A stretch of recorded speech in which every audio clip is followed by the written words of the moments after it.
So so emptiness means is things are not uh, as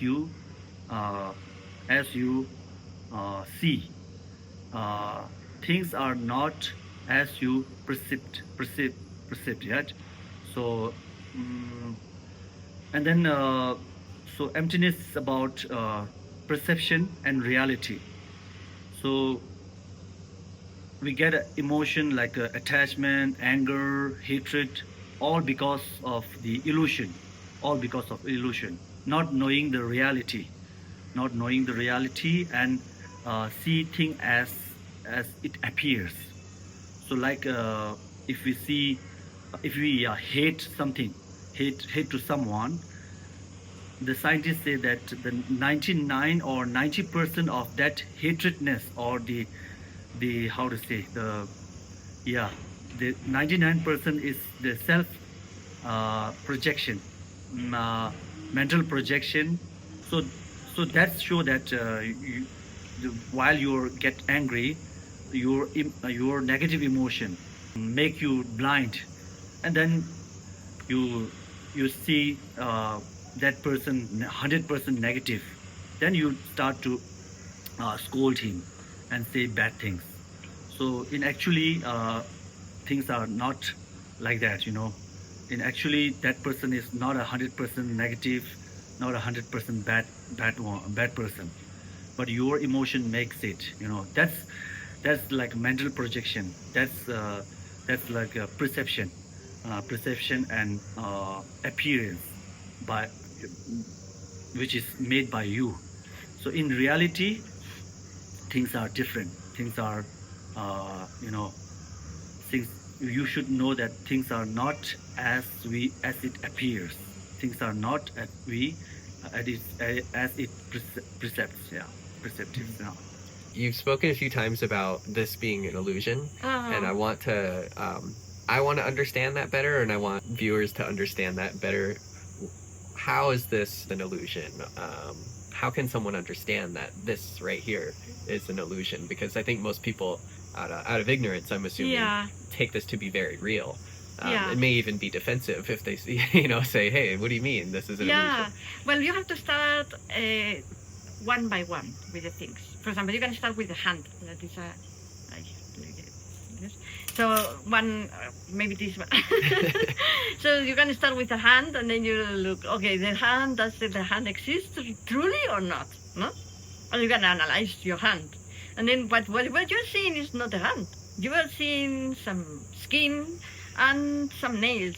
No, you're not seeing the bones or the blood or the some meat that there is there. I don't know, like you don't see the veins. No, you just see. Well, maybe with a little bit of color they give to your skin, no? So, but what is the hand in there? Because the skin is not the hand, no? And the nails are also not the hand. Also, even the blood and these bones, each of the bones, they are not the hand. So, what is the hand? When you say hand, it's because you are looking at something which is not the hand, and then you are designing hand as like a set of things. Then you put them name. Maybe in the school we used to make sets of things, and we have like 5 apples, no? And then you make a round around. So, but this around. It's not in the apples, not there. So you are doing it. So it happens the same with the hand. You are designating the word hand on something which is not hand. No, because it's all the skin or nails. And then if you look in there, you are never going to find the hand. If the hand were really existent, truly existent, as much as you analyze, as much clearer it will become. And it happens the opposite. You never find the hand there. And then if you go to atoms or something like this, less and less and less hand, there is no hand at all. And then they say even the atoms are very far away from each other. So there is no hand. So the hand, it doesn't exist truly. How does the hand exist? Exist as a designation that you make, or as a concept that you do, on the basis on something else, which is like skin. But the problem is that it is not only happens to the hand, happens to everything. Wherever you go and analyze, as much as you analyze, as much it will disappear. It's not there. It's just a projection. It's just a designation by your mind. So this world is just a projection. Everything in this world. Are you convinced? That's fascinating. So, I know that would extend to the self as well. I would assume that ourselves that we take to be so real, also, the more we analyze, the less we find a substantial self there. Yeah, and this is, you can do the same analysis with yourself, which is easier almost, because, it's like, my body is like, where is myself in my ear? No, like in the nose. No. So the body is not the self, obviously, because if you cannot find the self there, and you will say, okay, but the mind. But the mind also, you have like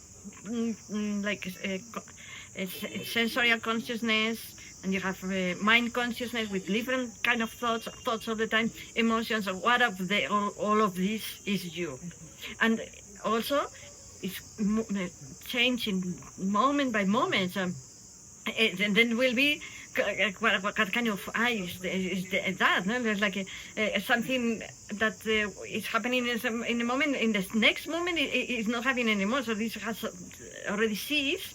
So then there will happen like your eyes dying all the time, or what kind of eye is there? Also, if you analyze it, you cannot find the eye. And this kind of investigation is very, very useful, because most of our mental suffering, which is like real suffering, not like the pleasure one, is pleasure is in the nature of suffering, but and it's a truth of suffering, but it's not suffering. We will not say it's suffering. So, but most of this kind of mental suffering comes because of our